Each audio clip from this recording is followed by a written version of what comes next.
Today is the 19th of November, and this day in Baptist history, our reading is a skilled preacher, educator, and parliamentarian. Our verse of scripture comes from 1 Corinthians chapter 14 and verse 40. Let all things be done decently and in order. The business meetings of a local church often manifest the actual spirituality of a congregation as it endeavors to seek and to do the will of God.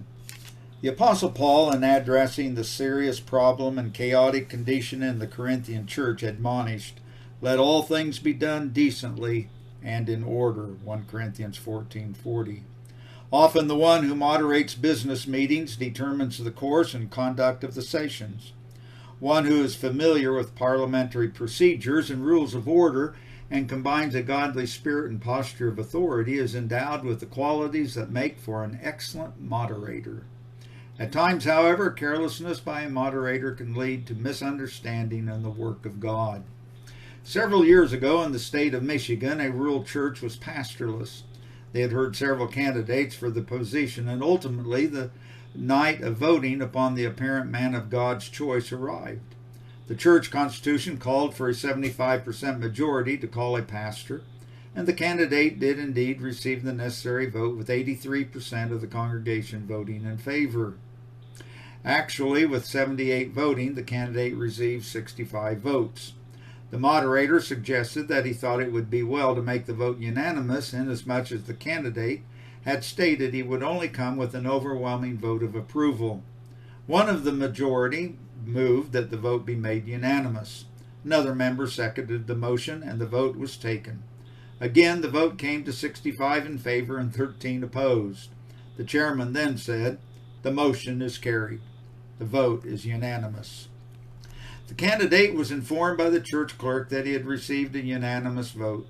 Needless to say, soon after becoming pastor, he discovered that he had a block of dissidents who were not pleased with his ministry.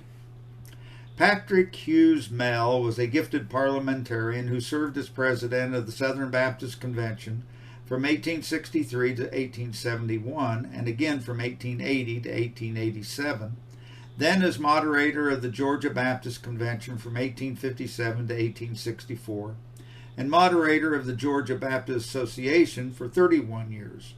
Among his writings is the Manual of Parliamentary Practice, which was widely adopted and followed in the many churches of these associations. You can rest assured that no such blunder as the one previously mentioned occurred during his tenure in office. When the rules of decency and order are known and followed, a congregation can conduct a meeting that will determine God's will and glorify His name. As a preceding officer, Dr. Mell was superb. Patrick Mell was born in Liberty County, Georgia on July 19, 1814.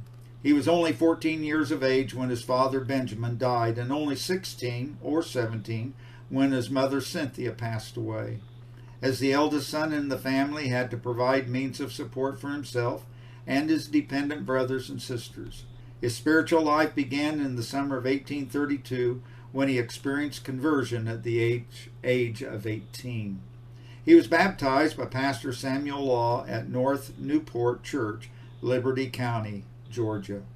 As a young man, his desire for education was so great that he borrowed money and enrolled in Amherst College in Massachusetts. This was the beginning of his involvement in higher education. Later in his life, Furman University honored him with a Doctor of Divinity degree in 1858, and Howard College bestowed the LL.D. degree upon him in 1869. Mr. Mell pastored the Baptist Church in Oxford, Georgia in 1840, and at the request of the Greensboro Baptist Church, he was ordained on November 19, 1842.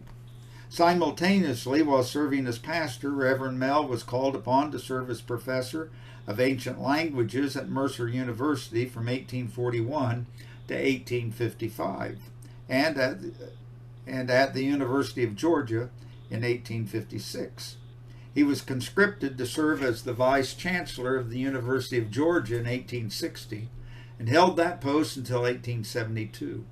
In 1878, the University of Georgia called upon Dr. Mell to serve as chancellor, a position he retained until 1888.